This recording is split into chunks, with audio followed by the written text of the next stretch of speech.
கர்த்தருடைய பரிசுத்த நாமத்திற்கு மகிமை உண்டாவதாக. அல்லேலூயா. இந்த நாளில் கூட தியானத்துக்காக எடுத்துக்கொள்ளப்பட்ட வேத பகுதி அப்போஸ்தல நடபடிகள் 2ஆம் அதிகாரம் 38வது வசனம். 38. பேதுரு அவர்களை நோக்கி, நீங்கள் மனம் திரும்பி ஒவ்வொருவரும் பாவ மன்னிப்புக்கென்று இயேசு கிறிஸ்துவின் நாமத்தினாலே ஞானஸ்தானம் பெற்றுக் கொள்ளுங்கள். அப்பொழுது பரிசுத்த ஆவியின் வரத்தை பெறுவீர்கள். அல்லேலூயா. பேதுரு அவர்களை நோக்கி, நீங்கள் மனம் திரும்பி ஒவ்வொருவரும் பாவ மன்னிப்புக்கென்று இயேசு கிறிஸ்துவின் நாமத்தில் ஞானஸ்தானம் பெற்றுக்கொள்ளுங்கள். அப்போ இந்த நாள் நான் எடுத்துக்கொள்ளப்பட்ட தலைப்பு என்னன்னா, மனம் திரும்புதல். நம்ம ஏற்கனவே கொஞ்சம் மனம் திரும்ப போய் தான் வந்திருக்கிறோம் சர்ச்சுக்கு. அல்லேலூயா. ஆனால் நிறைய காரியங்கள் மனம் திரும்புவதற்கு A to Z இருக்கு, பாயிண்ட்ஸ் இருக்கு. வேதத்தின்படி ஒவ்வொரு காரியமா இருக்கு. ஒவ்வொரு காரியத்திலுமே மனம் திரும்பிக் கொண்டே இருக்க வேண்டும். அல்லேலூயா. கர்த்தருடைய வசனம் நமக்கு சுட்டி காட்டுகிற இடத்துல நாம் மனம் திரும்ப வேண்டும். அப்போ மனம் திரும்புதல். மனம் திரும்புதல்னா ரிட்டர்னிங். நம்ம ஆண்டவருடைய வழியை விட்டு தூரமா போயிட்டோம். தூரமா போனவங்க மறுபடியும் ஆண்டவர் வழிக்குள்ள வரணும். இப்ப இன்னொரு மீனிங்ஸ் என்னன்னா, இழந்து போனதை ரட்சிப்பது. அல்லேலூயா. இழந்து போனதை கண்டுபிடிப்பது. இப்போ பரலோக பிதாவாய் தேவன், ஆண்டவராய் இயேசு கிறிஸ்து, பரிசுத்த ஆவியானவர், திரியேக தேவன், பரலோக பிதா இயேசு கிறிஸ்துவை நம்மிடத்தில் அனுப்பி நம்மெல்லாம் ரட்சிப்புக்குள் வழிநடத்தவும் மனம் திரும்பி அவரை பின்பற்றவும் அனுப்பியிருக்கிறார். அல்லேலூயா. இப்ப இயேசு கிறிஸ்து பெரியவராய் இருக்கிறார். பிதாவும் குமாரனும் ஒன்றாய் இருக்கிறார். அல்லேலூயா. பரிசுத்த ஆவியானவர் ஒன்றாய் இருக்கிறார்கள். இயேசு வந்தாலே பிதா வந்த மாதிரி தான். அல்லேலூயா. இயேசு வந்தாலே பரிசுத்த ஆவியானவர் வந்த மாதிரி. ஏன்னா மூவரும் ஒன்றாக இருக்கிறார்கள். அல்லேலூயா.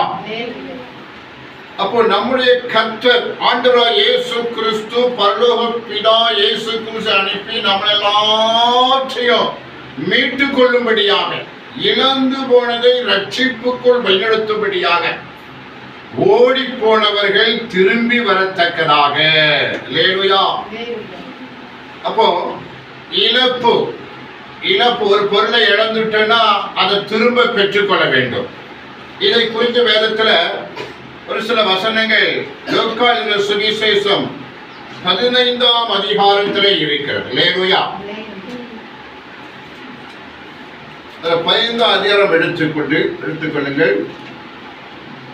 7வது வசனம் வாசிங்க. அதுபோல மனம் திரும்ப அவசியம் இல்லாத 99 நீதிமான்களை குறித்து சந்தோஷம் உண்டாகிறதை பார்க்கிலும் மனம் திரும்புகிற ஒரே பாவி நிமித்தம் பரலோகத்தில் மிகுந்த சந்தோஷம் உண்டாயிருக்கும் என்று உங்களுக்கு சொல்லுகிறேன். மனம் திரும்புகிற ஒரே பாவி நிமித்தம் பரலோகத்தில் மிகுந்த சந்தோஷம். அப்ப இந்த இடத்துல ஒரு மனிதனுக்கு எத்தனை ஆடுகள் இருக்கிறது? 100 ஆடுகள். 99 ஆடுகள் மந்தையில தான் இருக்கு. ஒரு ஆடை காணவில்லை. அது எப்படியோ தப்பி தவறி காடு மேடுக்குள்ள போயிட்டு, ஆனா ரிட்டர்ன் வரும்போது அது வரல. ஆனா 99 இருக்கு. ஆனா 99 அங்க வச்சுட்டு காணாமல் போன ஆட்டை அந்த மேய்ப்பன் தேடி போய் அதை கண்டுபிடித்து கொண்டு வந்து எல்லா ஜனங்களுக்கும் சொல்லி சந்தோஷப்படுகிறான். அல்லேலூயா. அப்போ மனம் திரும்ப அவசியம் இல்லாத 99 நீதிமான்களை குறித்து சந்தோஷம் உண்டாகலை பார்க்கிறோம். 99 நீதிமான்கள் இருக்கிறாங்க சபைக்குள்ள. ஒரு நீதிமான் வழி தப்பி போயிட்டான். அல்லேலூயா. குற்றவாளி ஆயிட்டான், துன்மார்க்கன் ஆயிட்டான், அப்படியே போயிட்டான்.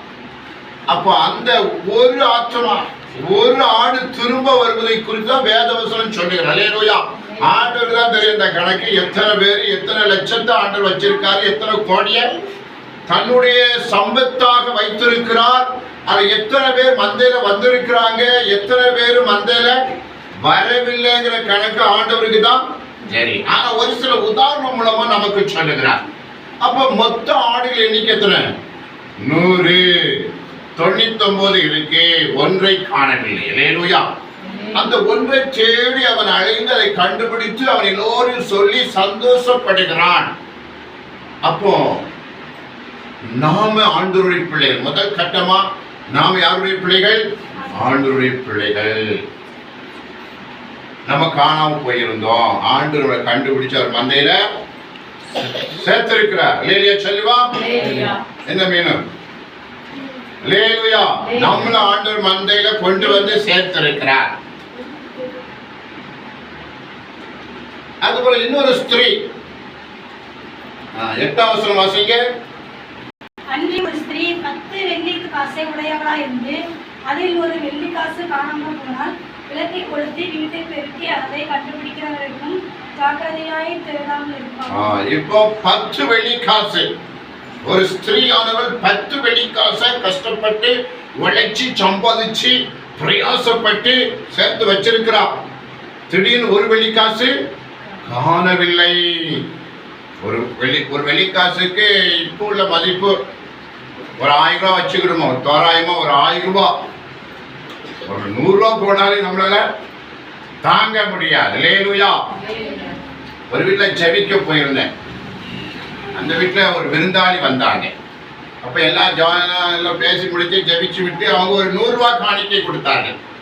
அதை ஜிப்பா பையில வச்சுக்கிட்டு மேற்கு தெற்க பார்த்து வண்டியில் போனேன்.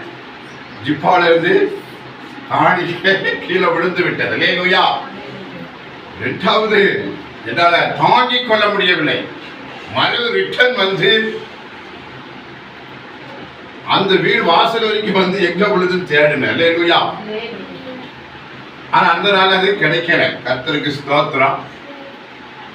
அது மாதிரி 2 தடவை ஜிப்பால போட்டு அப்படி மேற்க நோக்கி போகும்போது 2 தடவை போய் 200 போயிடுச்சு. ஆக ஒரு நாள் ஒரே நேரத்தில் ஒரு 500 ரூபாய் கிடைச்சது. அல்லேலூயா. கர்த்தருக்கு ஸ்தோத்திரம். அப்போ பிரயாசப்பட்டு ஒரு 100 ரூபாய் தொலைச்சா கூட நம்மளால் தாங்க முடியல. அந்த அம்மா 1000 ரூபாய் மதிப்புள்ள ஒரு வெள்ளிக்காசை தொலைத்து விட்டாள். அவர் வீட்டை எல்லாம் பெருக்கி எடுத்து எல்லாம் சுத்தம் பண்ணி அதை கண்டுபிடித்து விட்டார். அல்லேலூயா. அப்ப காணாமல் போன பொருள் கண்டுபிடிக்கலாம். வீட்டில் தேடி சுத்தம் அடித்தணும். இல்லைன்னா ஏதாவது ஒரு பொருளுக்கு ஒரு பொருள் இருக்கும். ஒரு சாவியை காணவில்லை. ஒவ்வொரு பொருளா எடுத்து பொட்டணம் போடும் பொழுது அந்த சாவி இருந்தது. அல்லேலூயா. கர்த்தருக்கு ஸ்தோத்திரம். Praise the Lord. அப்போ அதை குறித்து வேதம் சொல்லுகிறது. 10ஆம் வசனம் வாசிங்க. அதுபோல மனம் திரும்புகிற ஒரே பாவி நிமித்தம் தேவனுடைய தூதருக்கு முன்பாக சந்தோஷம் உண்டாகிறது என்று உங்களுக்கு சொல்லுகிறேன் என்றார். மனம் திரும்புகிற ஒரே பாவி நிமித்தம். அப்ப இந்த ஆடை குறித்தும் இந்த வெள்ளிக்காசை குறித்து ஆண்டவர் ஏன் சொல்றாருன்னா, மனம் திரும்புகிற ஒரு பாவி நிமித்தம் பரலோகத்தில் சந்தோஷம் உண்டாகுது, தேவதூதர் மத்தியில சந்தோஷம் உண்டாகுது. ஆனா அந்த மனம் திரும்ப வைக்கிறது பெரிய பாடுதான். அல்லேலூயா. மனம் திரும்ப வைக்கிறது ஒவ்வொரு கோணத்திலையும் பல டைரக்ஷன்ல சத்துரு அவனை ஏமாத்திட்டு ஒரு ஆத்மா பிடிச்சு வச்சுட்டு விட மாட்டான். பல விதத்துல பிரச்சனை உண்டு பண்ணி கடைசி ஆண்டவருடைய கிருபையினாலே அவர் ரட்சிக்கப்படுவார்கள். பவுல் சொல்ற, நான் நட்டேன், அப்பொழுது நீர் பாய்ச்சினான், கர்த்தரோ விளையச் செய்தார். விளையச் செய்கிற ஆண்டவர் இல்லாம ஒரு ஆத்மாவும் விளையாது. அல்லேலூயா. எல்லாம் ஏமாத்திக்கிட்டு தான் இருக்கும். விளையச் செய்கிற உங்களை என்னை கர்த்தர் விளையப்படுகிறபடினாலே, விளையச் செய்தபடினால்தான் இங்க வந்து கூடி ஆராதிக்கிறோம். அல்லேலூயா. அல்லேலூயா. அப்ப அடுத்ததான் இன்னொரு உண்மையை சொல்லுகிறதை பார்க்கிறோம். 12ஆம் வசனம். அவர்களில் இளையவன் தகப்பனை நோக்கி, தகப்பனே, ஆஸ்தியில் எனக்கு வரும் பங்கை எனக்கு தர வேண்டும் என்றான். அந்தபடி அவன் அவர்களுக்கு தன் ஆஸ்தியை பங்கிட்டு கொடுத்தான். ஒரு தகப்பனுக்கு 2 குமாரர்கள். நன்றாக கவனியுங்கள். ஒரு தகப்பனுக்கு 2 பிள்ளைகள். ஒருத்த மூத்தவன், ஒருத்த இளையவன். திடீர்னு இளையவன் என்ன பண்ணிட்டான், என் சொத்தை பங்கு போட்டு ஏன் பங்கு எனக்கு தர வேண்டும். அல்லேலூயா. அப்ப தகப்பனுக்கு 2 பிள்ளைகள் தான். எப்படி தகப்பன் வந்து 2 பிள்ளைகளுக்கு பிரிச்சு கொடுத்துருக்க மாட்டான். தனக்கு ஒரு பங்கு வச்சிருக்கலாம். இல்லையா? தனக்குன்னு ஒரு பங்கு அவர்கிட்ட இருக்கும். ஆனா 2 பங்கை பிரிச்சு கொடுக்கிற வீடு வாசல்ல அவர் பேர்ல தான் இருந்திருக்கும். அப்போ சொத்தை பிரிச்சு அதை பணமாக்கி கொடுத்துருக்காருன்னா அங்க என்ன பிரச்சனை வந்திருக்கும்? யாராவது சொத்தை பிரிச்சு தகப்பன் கொடுப்பாரா? இழுத்துக்கிட்டே இருப்பாரு. இல்லையா? ஆனா அவன் என்ன டார்ச்சர் கொடுத்திருந்தா, அந்த இளைய மகன் என்ன டார்ச்சர் கொடுத்திருந்தா இவர் சொத்தை பிரிப்பாரு. அப்ப அவன் ரொம்ப ஒஸ்டா நடந்து சண்டை போட்டு அதை வாங்கிட்டான். தகப்பனும் பிரிச்சு கையில கொடுத்துட்டாரு. அவன் தூர தேசத்துக்கு போய் அந்த பணத்தை துன்மார்க்கமா ஜீவித்து அதை அடித்து போட்டான். அல்லேலூயா. அப்ப தகப்பன் பேச்சை கேட்காம போன பிள்ளை துன்மார்க்கமா ஜீவித்து அந்த சொத்தெல்லாம் அழிச்சிட்டு வந்துட்டான். அழித்து விட்டான் என்று வேதத்தில் சொல்லப்பட்டிருக்கு. அவன் அழிச்ச நேரத்தை பார்த்து பஞ்சம் வந்துட்டு. அல்லேலூயா. பஞ்சம் வந்தோடனே எல்லாருமே பஞ்சத்தை அவதிப்படும் பொழுது இவனுக்கு கேட்க வேண்டாம். ஏற்கனவே காலையில காசே கிடையாது. அப்ப என்ன செய்யலாம் பார்த்தா ஒரு விவசாயி அவற்றை போய் ஒட்டி கொண்டான். அவரு ஒரு வேலை கொடுக்கிறாரு. அந்த வேலை என்னன்னா பண்ணி மேய்க்கிற வேலை. இல்லையா? அந்த வேலையை கொடுக்கிறாரு. அந்த வயக்காட்டுல அப்ப நான் கொஞ்சம் யோசிச்சேன். வயக்காட்டுல பஞ்ச காலத்துல புல்லு இருக்காது. புல்லு இருக்குமா? ஆடு மாடு மேய்க்கு புல்லு இல்லை. ஆடு மாடு மேல உள்ள புல்லதான் மேயும். ஆனா பண்ணி என்ன செய்யும்? கீழே தோண்டி எடுத்துரும். மூக்க வச்சு அந்த வேற புடுங்கி எடுத்துரும். இல்லையா? அப்ப வேற புடுங்கி எடுக்கக்கூடிய அளவுக்கு பன்றிகள் தான் அந்த இடத்துல சூட்டபிள் விலங்கு வந்து பன்றி தான் அந்த இடத்துல. ஆனா வேதம் சொல்லுகிறது அவனுக்கு பசியான பொழுது அந்த பன்றி கைக்கிற தவிடை சாப்பிட ஆசையா இருந்தான். தவிடு விட ஒருத்தர் அவனுக்கு கொடுக்கல. அப்ப இவன் பண்ணிய மட்டும் தான் மேய்ச்சிருக்கா. ஆகாரம் தவிடு வைக்கக்கூடிய உரிமை இவன்கிட்ட கிடையாது. உரிமை கொடுக்கிற ஓனர் அவர் வேற ஆளை விட்டு அந்த தவிட வேற ஆளை விட்டு தான் குழைச்சி வச்சுட்டு போறாரு. அதை கூட இவன் தின்னுவானு சொல்லி வச்சவன் கூட கண்காணிப்பு செய்து கொண்டிருந்தான். அவன் சாப்பிட ஆசையா இருக்கான். இதை சாப்பிட்டே கூட அவன் செய்ய காட்டிட்டு போறான். அவனுக்கு ரொம்ப அவன் பழைய நிலைமையெல்லாம் யோசித்து பார்க்கிறான். எங்க அப்பா ஒரு பணக்காரரு. அவர் வீட்டுல ஏராளமான வேலைக்காரர்கள் இருக்கிறார்கள். வேலைக்காரங்க ஏராளமான வேலைக்காரர் இருக்கிறாங்க. அவங்க திருப்தியா சாப்பிடுறாங்க. அல்லேலூயா. அவனுக்கு புத்தி வந்ததாக வேதத்தில் சொல்லப்பட்டு கவனியுங்கள். புத்தி வந்தது. அவன் யோசிக்கிறான். எங்க அப்பா ஒரு பணக்காரரு, நிறைய வேலைக்காரர் இருக்காங்க, வேளா வேலைக்கு திருப்தியா சாப்பிடுறாங்க. நானோ பசினால இங்க சாகுறேனே என்று சொல்லி அவனுக்கு புத்தி வந்த போது கவனிங்க, புத்தி வந்த பொழுது அவன் ஆண்டவரே, நான் பரத்துக்கு விரோதமாக உமக்கு விரோதமாக பாவம் செஞ்சிட்டேன். என் பாவத்தை மன்னி எங்க அப்பாட்ட போய் சொல்லுவேன். எங்க அப்பாட்ட போய் சொல்லுவேன். பரத்துக்கு விரோதமாக தகப்பனுக்கு விரோதமாக நான் பாவம் செய்து விட்டேன் என்று சொல்லி சொல்லுவேன் சொல்லி அவனுக்கு ஒரு புத்தி வந்த பொழுது அவன் திரும்பி வந்தான். தகப்பன்ட்ட திரும்பி வந்துட்டான். அல்லேலூயா. மனம் திரும்பின என்ன உண்டு? வாழ்வு உண்டு. அல்லேலூயா. மனம் திரும்பினால் வாழ்வு உண்டு. இந்த உலகத்துல எத்தனை பேரை இடும்போட மனம் திரும்ப மனம் இல்லாம பிடிவாத குணத்தோடு கூட போகிற போக்குல போய் அழிந்து போகிற எத்தனையோ ஆத்துமாக்களை செய்தித்தாள்கள்ல டிவி நியூஸ்ல பார்க்கிறோம். ஆனா மனம் திரும்பி வந்த இந்த இளைய மகனை தகப்பனார் அணைத்துக் கொண்டார். அல்லேலூயா. தூரத்துல பார்க்கும் போதே பையன் வர்றான் போலுக்கு அப்படின்னு சொல்லி போய் பார்த்து அணைத்து கொண்டு அவன் காலில் விழுந்துட்டான். நான் பரத்துக்குறவாய் பாவம் செய்தேன் தகப்பனே, இனி ஒரு பிள்ளைன்னு சொல்லி எனக்கு தகுதி கிடையாது, ஒரு வேலைக்காரர் வைத்துக் கொள்ளுன்னு சொன்ன. ஆனா அவனுக்கு தகப்பன் ஒரு குறையும் வைக்கல. அல்லேலூயா. அவனுக்கு குளிப்பாட்டி புது ட்ரெஸ் போட்டு அவனுக்கு மோதிரம் அணிவித்து அவனுக்கு கன்றை அடிப்பித்து ஒரு பெரிய ஃபங்க்ஷன், சொந்த வேலைக்காரங்களாம் வச்சு ஒரு ஃபங்க்ஷன் வீட்டில் நடக்குது. அல்லேலூயா. அப்போ இந்த தகப்பன் 2 பிள்ளைகளை வைத்திருந்தான், ஒன்றை இழந்து விட்டான்.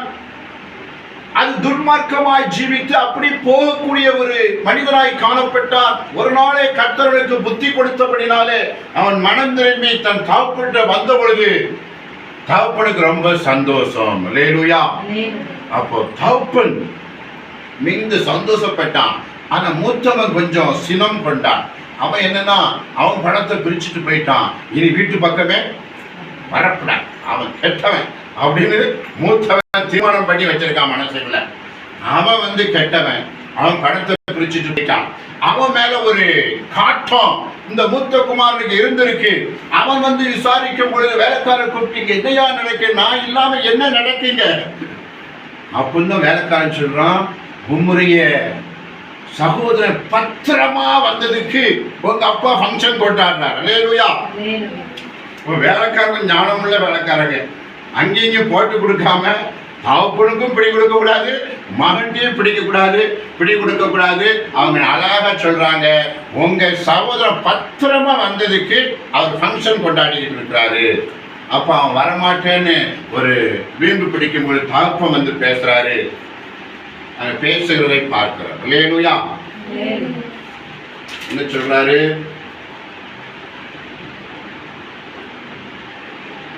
31 வசனம், 32 வாசிங்க. உன் சகோதரனாகிய இவனோ மரித்தான், திரும்பவும் உயிர்த்தான், காணாமல் போனான், திரும்பவும் காணப்பட்டான். ஆனபடியினாலே நாம் சந்தோஷப்பட்டு மகிழ்ச்சியா இருக்க வேண்டும் என்று சொன்னான் என்றார். அல்லேலூயா. உன் சகோதரன் இவனோ மரித்தான், திரும்பவும் உயிர்த்தான், காணாமல் போனான், திரும்பவும் காணப்பட்டான். மரிச்சிட்டான் நினைச்சான், ஆனா என்ன உயிரோட வந்துட்டான். காணப்படாம போயிட்டான், காணவில்லை. பேப்பர்ல தான் போடுவாங்க, காணவில்லை, இன்ன ரூபத்துல இன்னொன்னு அடையாளத்தோடு இருக்க மனிதரை காணவில்லை, கண்டுபிடித்து கொடுத்தால் பரிசு வழங்கப்படும் அப்படின்னு பேப்பர்ல பார்க்கணும். அப்ப காணவில்லை, மரிச்சு போனான், உயிரோட வந்துட்டான் அப்படின்னு சொல்லி அதனால சொல்றாரு, ஆனபடியா நான் சந்தோஷப்பட்டு மகிழ்ச்சியா இருக்க வேண்டும் என்று சொன்னார். கட்டளை வாக்கியம், தகப்ப வாய்ந்து ஒரு கட்டளை வாக்கியம் வந்து, இப்பொழுது நாம் சந்தோஷப்பட வேண்டிய நேரம். தகப்ப என்ன சொல்றாரு? இப்பொழுது நாம் சந்தோஷப்பட வேண்டிய நேரம், சந்தோஷப்பட வேண்டும் என்று சொன்னபோது அவனுக்கு உணர்வு தருவை ஏற்றுக்கொண்டான். அல்லேலூயா. இந்த வேதத்தில் அப்படிதான் அவர் கட்டளை வாக்கியமாய் கமாண்ட் பண்ணிட்டார் தகப்பனார். அப்ப தகப்பன் தான் இங்க பாதிக்கப்பட்ட ஒரு நபர் யாருன்னா தகப்பன் தான் பாதிக்கப்பட்டார். 2 எண்ணிக்கை வச்சிருந்தான், ஒன்ன தொலைச்சிட்டான், ஆனா அது திரும்ப வந்தது. பரலோக பிதா அப்படிதான் நம்மளை இழந்திருக்கும் பொழுது நம்மளை கண்டுபிடித்தார். அல்லேலூயா. அப்ப கண்டுபிடிக்கப்பட்டவர்கள் புதிதாக வருகிற மனதில் வருகிற பாவியில் விட்டு சந்தோஷப்பட வேண்டும். அவங்க மேல நம்ம பொறாமப்பட்டுறக்கூடாது. அல்லேலூயா. எப்ப இவன் வந்தா, நேற்று தான் வந்தா, இன்னைக்கு ஃபார்வர்டா போயிருக்கா, நம்ம எத்தனை காலமா ஆண்டவர் பாத்திர உட்கார்ந்து இருக்கோம், நமக்கு ஒரு முன்னேற்றம் இல்லை. அல்லேலூயா. இவங்க இப்பதான் வந்தாங்க, என்ன அழகா வளர்ந்துட்டு, என்ன அழகா ஆசீர்வாதத்தை சுதந்திரித்துட்டு நிம்மதியா வளர்ந்துட்டு இருக்காங்க.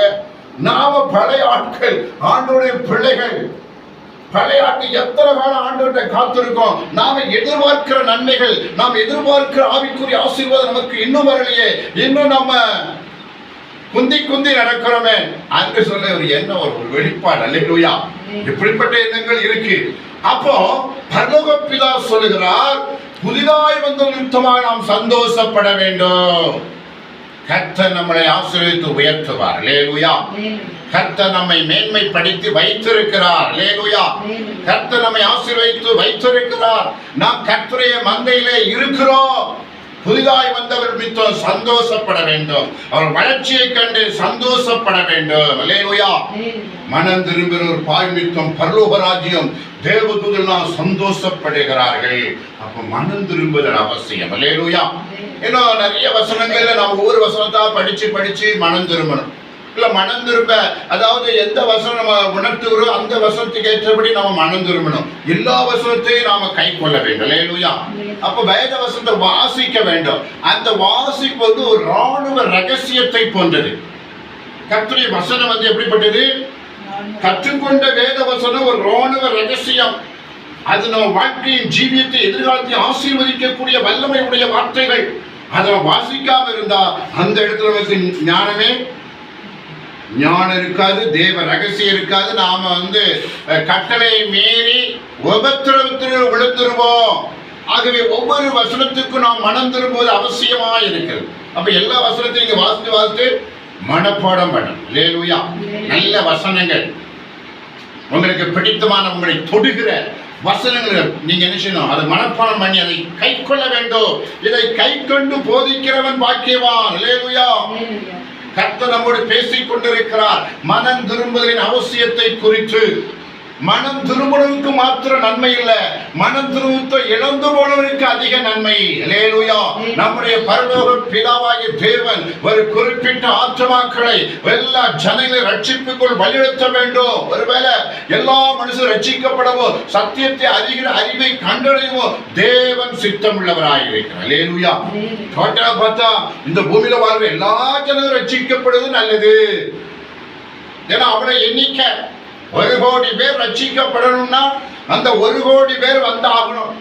இல்ல 1 கோடியில ஒரு ஆத்துமா கெட்டு போனா கூட பரலோக ராஜ்யத்துக்கு அது பெரிய கேள்விக்குறி. இல்லையா? ஏன், எதற்கு, எப்படி என்று கேட்கிற தேவனாய் இருக்கிறார். அப்போ நம்ம சந்திக்கிற நம்மளை பலப்படுத்திக்கிட்டு மற்ற ஜனங்களை கர்த்தருக்குள்ள வளர்க்கணும், உற்சாகப்படுத்த அந்த வேலையும் நாம செய்யணும். அப்ப கர்த்தருடைய வேலையை செய்யும் பொழுது கர்த்தர் நமக்கு பலனை தருகிறார். அது குறைச்சி செய்யக்கூடாது, அதிகமாக செய்ய வேண்டும். அல்லேலூயா. அதிகமா கொஞ்சம் விதைக்கிறவன் கொஞ்சம் தான் அறுவடை பண்ணுவான், அதிகமா விதைக்கிறவன் நிறைய பண்ணுவான். நாங்க 10 கிராமங்களுக்கு விதைச்சோம். 10 கிராமங்களுக்கு விதைச்சிட்டு வெறுமையா போனா முடியுமா? மனசு வருமா? இவ்வளவு பேருக்கு விதைச்சிருக்கோம், இவ்வளவு டாக்ஸ் கொடுத்திருக்கோம், இவ்வளவு பிரயாசப்பட்டு இருக்கிறோம், நமக்கு ஒன்றுமில்லையே அப்படிங்கிற ஆதங்கம் வந்து விடும். அல்லேலூயா. அப்ப ஆண்டவர் பார்வையில 2 குமாரன்ல ஒருத்தன் குறைஞ்சிருந்தா அவன் வந்தவன சந்தோஷம். அல்லேலூயா. 100 ஆடுகள்ல 1 கிடைச்சதுனால மேய்ப்பனுக்கு சந்தோஷம். வெள்ளிக்காசு 1 தொலைந்ததுனால திரும்ப கிடைத்ததுனால அந்த ஸ்திரீக்கு சந்தோஷம். நம்ம வாழ்க்கையில நம்ம கரெக்டா ஆண்டவர்கிட்ட இருக்கணும். நாம எதை இழந்து போயிருக்கிறோமோ அதற்காக ஜெபித்து மீட்டுக் கொள்ள வேண்டும். அதான் உண்மை. நாம யாரை இழந்து இருக்கிறோமோ, ஃப்ரெண்ட்ஷிப்ல, கணவன் மனைவி பிள்ளைகள் வரவுல, பெற்றோர் வரவுல, சகோதர வரவுல, நண்பர்கள் வரவுல, பக்கத்து ஊர்ல உள்ள உறவுகள்ல யாரையாவது பழகி நாம மிஸ் பண்ணியிருந்தா அவங்களை திரும்ப பெற்றுக்கொள்ள கர்த்தர் உதவி செய்வார். அல்லேலூயா. அதற்காக நான் பிரயாசப்பட்டவனா அதற்குரிய பலனை கர்த்தர் உங்களுக்கு தருவார். சகல பிரயாசத்திலும் பிரயோஜனம் உண்டு. அல்லேலூயா. பிரயாசப்படுகிற பலனில் முந்தி பங்கடைய வேண்டும். அப்போ நாம மனம் திரும்பி ஆண்டவருக்கு பிரியமான ஆண்டவர் மந்தலை சேர்ந்து கொள்வது ஒரு வகை. இன்னும் நாம இழந்து போனவர்கள் ரட்சிப்புக்கு வழிநடத்தி நாம் அன்பு பாராட்டி அவர்கள் நம்முடைய இழந்து போன மீட்டுக் கொள்வது ஒரு மனம் திரும்புதல். அல்லேலூயா. கர்த்தர் தாமே இந்த வசனத்தை ஆசீர்வதித்து பலன் தருவாராக.